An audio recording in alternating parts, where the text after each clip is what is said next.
Praise God.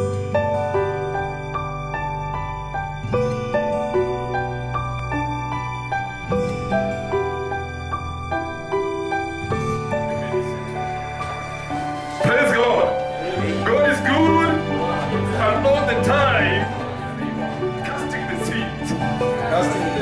Casting the seeds. Oh, may the Lord talk to us today, this morning in Jesus' name. We don't want to hear from Tony. We want to hear from you. Oh, Lord, I know that you give us the ability and power, Jehovah Lord, to digest what you are going to teach us this morning. In Jesus' mighty name. Jehovah Lord, any vain imagination that may that tries to raise against the wisdom and knowledge of Jesus Christ, I put it a halt in Jesus' name. Thank you, Father. Today I want to talk about casting the seed. The seed is the source of livelihood. The seed is the source of life. Amen. And the seed can never multiply unless it is casted down. Yes, for you to multiply, there's something that you have to cast it down. Am I making sense? Yes. The Bible says in the book of Genesis, when Adam messed up with God, there was a curse that the Lord released unto Adam. He told Adam that in your sweat you shall eat. You know that curse is not literal. Yes, that curse. Why? Because there are some people who don't sweat to eat. Do you think that a grandchild to a president can sweat to eat? No. One has a view. So what food was Adam restricted to eat until he sweat? And the woman also was told, in the pain you shall conceive. What does that mean? You know, sometimes you take these things literally. So, Adam represents Christ. He was the first man, the first Christ. Because the Christ who came and was crucified on the cross was the second Adam. So, Adam represents Christ. And Christ represents bread. And bread represents food. And food in the spiritual capacity. Am I making sense? Yes. And Eve represents a woman. A woman represents a church. And in a church, there is multiplication. And for that multiplication to come to pass, someone must go and pass through pain. I think that makes sense, yeah? Right. Biblia inasema somewhere that I will put enmity between the seed of a woman and the serpent. Eh? So, the food that God was talking about is the bread of life. As I told you last Sunday, that no matter how powerful you are, no matter how wealthy you are, the bread of God, the food of heaven, yes, for you to access that food and eat, you must sweat. You must pay fare from where you live to the church you go to. You must pay your offerings and tithes. You must fast. You must shout. You must praise for you to eat the bread of life, who is Jesus Christ. For you to eat the spiritual food, you have to sweat. That is a must. And here comes a woman, a church. For a church to grow, for a church to materialize, it must pass through some pain. It must pass through separation, breakup, rejection, conspiracy. Eh? Yes. Am I making sense? Yes. Why? Because the church eats from Adam. In your desire shall be of a man. Why? So the church depends on Adam, who is Christ. Isn't it? So you have to pass through pain and submit to Adam. For Adam to provide food for us, which is the bread of life. Am I making sense to someone today? Yes. And that's why the Bible says that the Lord talked to Abraham and told him, I will bless you. Yes, your descendants shall be as many as the sand of the seed. So the Lord was talking to Abraham about the seed of Abraham through the church. But for that thing to materialize, there was some painful moment that Abraham was to pass through. Yes, he was to pass through separation from his family, from his friends, from his ancestral land. Yes, so that he got where he was not knowing where he was going to. And sometimes for you to receive your blessings, you have to go places that you don't know. You have to be connected to foreign lands that you don't know. For the bread of life to materialize and for able to eat from it, sometimes you have to do some extraordinary things. You have to pass through delay. You have to pass through waiting. You have to pass through wilderness. You have to pass through drought and hunger for a bread to be a bread.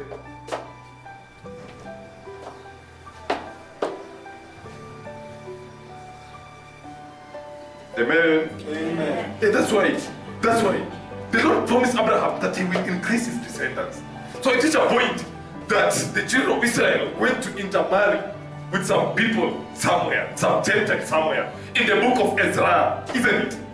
So as they were together, they conceived children with them, they invested in that land, they did all things together with the Gentiles. But the Lord remembered the covenant that he made with Abraham. So there's some things that can happen in your life because the Lord has remembered the covenant that he made in your life the day you got saved. There's some things that you can pass through in your life that may not look very good because the Lord has remembered something. The Bible says that, and Ezra looked around and said, these people have messed. The Lord promised them that he will multiply them. By the intermarriage, they intermarried with people that are not lawful that we were not lawful or we are not allowed to intermarry with. So the only option that we can do is separation. The Bible says, and they called an assembly, yes, somewhere in the land, in the field, and they prayed, they mourned and cried, and after that they separated. It's sometimes for the bread of life, for the seed in you, for the bread in your life to feed the church or the woman around you who is the church. The church represents your ministry, your calling, yes, your faith, your spiritual growth. Sometimes for the bread of life to feed in your church, in your bread, sorry, you have to take drastic changes and drastic moves of separation, of divorce, of isolation, of walking alone, of taking some greater or greatest risks in your life ever. The Bible says, as they were separating, they cried because it was very painful. Some even there tried to convince them, we don't need to separate with these people. That's the will of man. But the will of God was, you have to separate. Eh? Am I making sense? Yes. Because the Bible says somewhere, if you think that your eye, one eye, will cost you the kingdom of God, pluck it off. Same to your hand, same to your feet. Sometimes you have to apply the chopping off philosophy for you to be whom the Lord wants you to be. Tell your neighbor, I'm casting down my seed. I'm casting down my seed. So that was just a preview. Back to my topic of today. Let us go to the book of Mark, chapter 4, and from verse 26. And he said, so is the kingdom of God. As a man, not a woman, as a man, which represents Adam. He represents the bread of life.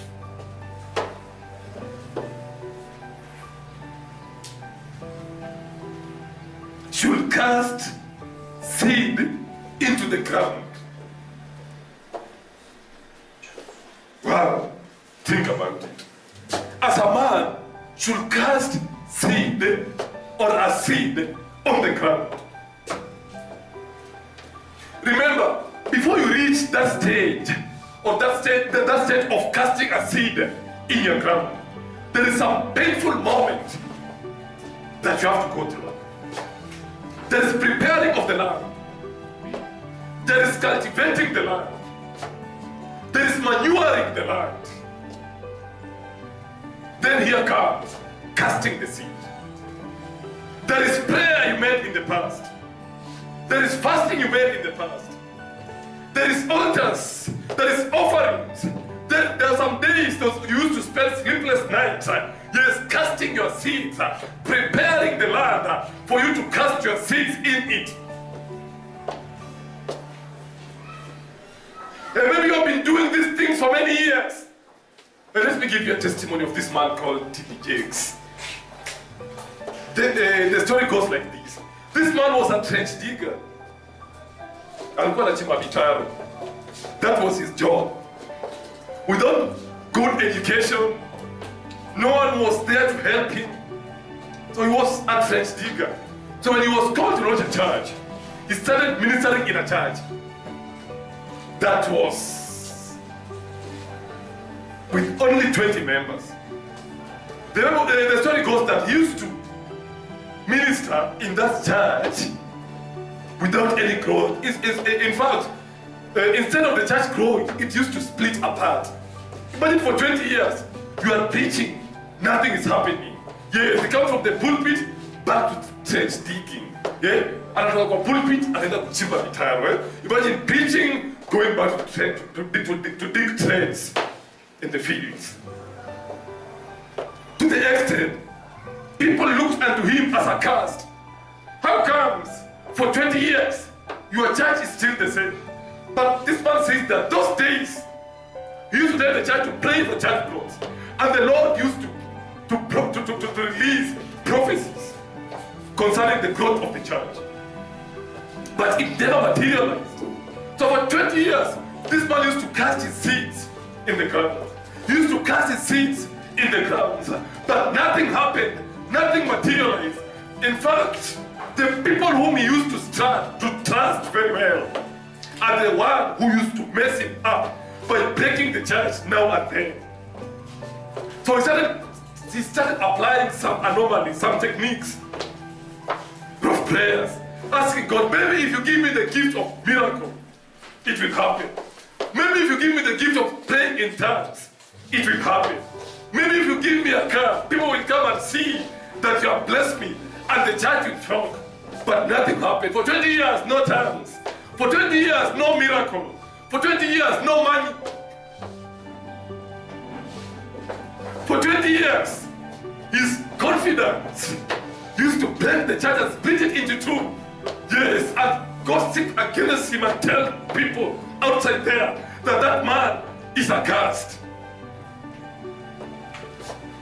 But there was a day he was welcomed in a seminar. He was the least of all the pastors who were there. Imagine in a seminar, kiatu imetoboka, amevaa oversized coat, koti oversized, eh? You know, praise God. So one of the Walika said, this man, how can this man stand up preaching this pulpit? Now all the pastors here, yes, are riding on Mercedes Benz, are educated, are theological, educated. What about this man? No education, no money, no big church, no big congregation. So how can this man preach? He can't even pray in tongues for 20 years in ministry. No miracle, no nothing. So that man just went and sit somewhere. Now I said, Masawa, how do you put that microphone and do wonders?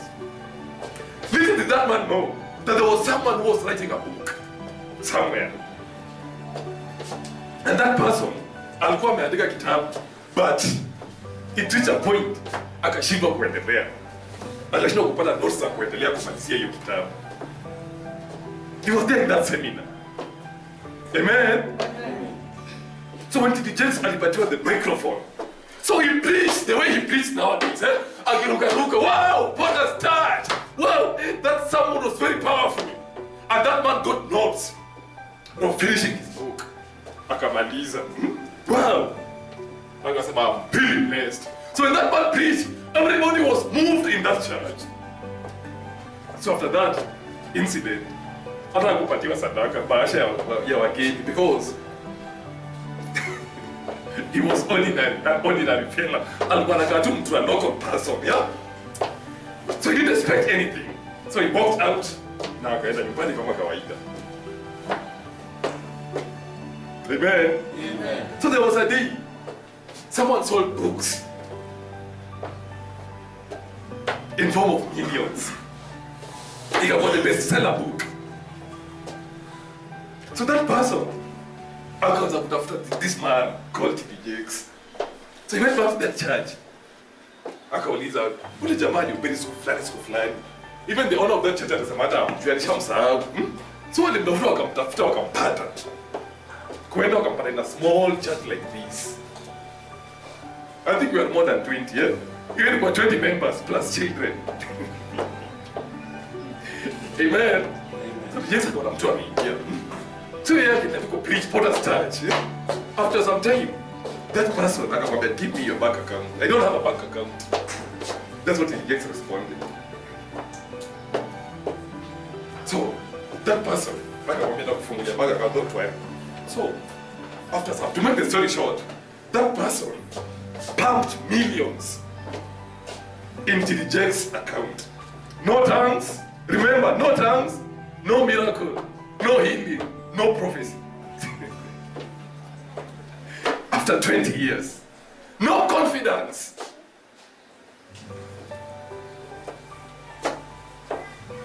Millions in his accounts spontaneously. He woke up a poor man, but he faced his millions during the day. Wow, think about it. So that man thought that it is over. That man told him, it is not over yet. I have to subscribe for you a free air ticket to preach in a radio station in America. So akanipa air. Air what? Airtime. In a national radio station in the United States of America. For the whole year, free of charge. Amen. So that gave the turning around of T.D. Jakes' life. So his haters wakaanza kumwona kwa mawiki kwa YouTube. Bwana asifiwe sana. Hey, wakatamani kurudi. Hey, now we want to go back to him. Yeah? We want to go back to that church. That man was really blessed. We used to play with that man. We were the founders of... Eh? Am I making sense? Yes. It is not over with you. Keep on planting a seed. Your season is coming. It is not in vain. The Lord is with you. Keep on praying. Keep on coming to church. Keep on doing what the Lord wants you to do. Your ministry is not in vain. The Lord can never call you in vain. Your season is coming. Your time is coming. Your time is coming. It is coming. It is coming. It is coming. Planting a seed. Jesus was planting a seed for all those years. That's why Christ was giving a parable here, a parable. And he said, so is the kingdom of God. As a man should cast seed in the ground and should sleep and rise night and day. You just cast the seed. You sleep and rise night and day, not one day. You know, the seeds of God never sprouts overnight. It takes time. It takes days and nights. Amen. Amen. What else is you? You know, for you to know or for you to expose a Goliath in you, you have to kill the lions, the bears. You have to face the Eliabs, people who will discourage you. You have to face the souls, people who will fight your ministry, people who will hate your ministry and try to kill you, to pin you with the what? With a spear against the wall, to destroy your ministry. So that you go to the battlefield to face your Goliath. And when you face your Goliath, it's not about the Goliath that you see. It's about the Goliath in you that will be exposed. Amen. Amen. Am I making sense to someone? Yes. Am I making sense? Yes. And that's what happened. This man is planting a seed and he sleeps, wakes up night, day and night. Yes, expecting a seed to sprout. But he failed. I went to church, the pastor prayed for me. I went to that prophet, he prophesied for me. I planted a seed in terms of tithes and offering. Yes, and I'm waiting for it. Day in, day out. I'm not giving up. What I know is I did the sowing and the Lord will do the sprouting. Amen. You know where we give up, where we lose it in life is this. We plant the seed, alafu tunakaa hapo tungoja imeni. I'm telling you, utachomwa na jua, utapigwa na mvua, pepo zitakupiga, na kama ni usiku tunaitana na kusumbua. Why? Because that is not your job. The mathematics of your ministry to grow is not your job. You don't keep a church, you don't keep a ministry by hypocrisy. Someone said, I think it's John Fitzgerald Kennedy, he was a president of America. He says this, that any zeal that starts with hypocrisy must end tragiciously. When it comes to God-given ministry, it doesn't take your intelligence. It doesn't take your mind. What you have to do is to plant a seed of prayers, of giving, of fasting, of coming to church, of forgiving, of praying to your haters, forgiving your haters, reconciling for you to become a child of God. Amen. I'm not a fool. I'm planting a seed. You know someone can abuse you. Mpaka watu waseme, hey, mtu anakuchukana tunaomanyamaza. It's not that I don't have power to fight this person. It's not that I don't have capacity to destroy this person. It's a seed I'm planting. And because the Bible says that, adui ukimwombea mazuri, ni kama kutia kaa kwenye kichwa lake. So, these things are like foolishness to those who are perishing. They can't understand my meekness, upole wangu. They can't understand why I kept quiet. They can't understand why I didn't fight back. They can't understand why I chose to forgive that person. It's only I who can understand it. Because the things of God are hidden to those who are perishing. They can't understand why I can come up from Ngong to Kayole to just minister in that church that seems like it's not growing. God can understand that. It's only God who can understand that. Eh? Let me tell you, there is no one can understand the ministry that the Lord has given you. Even Tony, who is preaching to you, he can't understand that ministry. Because David said that self knowledge is too wonderful, I cannot attain it. You know why we fail in life? We want people to understand it. And that's why Christ said, pray in secret, we reward you in open. Fast in secret, we reward you in open. Go to church in secret, we will reward you in open.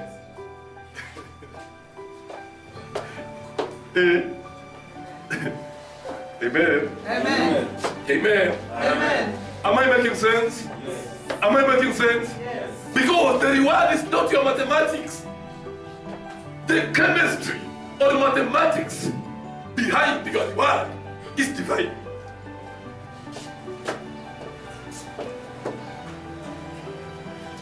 So this is what happens.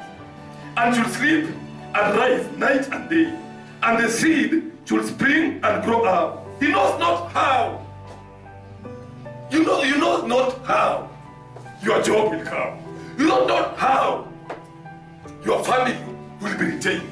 You don't know how your child will perform in school. You don't know how your health will be retained. One day you just wake up and feel that I am healed. I've been suffering from backache for more than 15 years. But now, I don't know even how that healing took place. Because the healing was not your part. Your part was planting the seed in prayer and believing.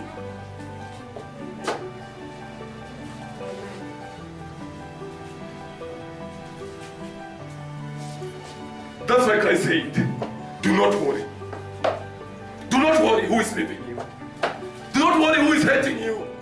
Don't worry about who is fighting your ministry. Because worry will or can add nothing in your life. Worry less. As far as you have planted a seed, go and sleep and wake up as a normal person. Amen. Amen. Amen. Amen. Amen. Amen. Amen. Amen. You know, it's just like working with someone in a company. Huyo mmoja ukilipwa mshahara ya 10k, isn't it? Huyo mmoja 10k yake anaitumia kwa ulevi, kwa kuvaa very smart. Na wewe upande wako, your 10k, you are saving and investing. You are planting a seed, isn't it? So, for some time, this person who is using it carelessly, this person who is using his salary or his money carelessly will glow for some time. But that glowing in that person will not be attached to confidence. But wewe nayo pale unakaa unaweza umepata kiatu imetoboka, isn't it? But you are confident. Unajua one day hata nikipata calamity, I will sort myself out. Mtoto wangu atakosa school fees. Why? Because I have some savings somewhere. That's how the kingdom of God is. That's how the miracles of God works. So keep on investing. Keep on planting. And the Lord will do this planting. In Jesus' mighty name. Amen. What you are doing is not in vain. Keep on doing what you are doing. There is nothing that you are doing in the house of God that will go unattended nor unanswered. Something good is coming in your life. Amen. You are not here as an accident.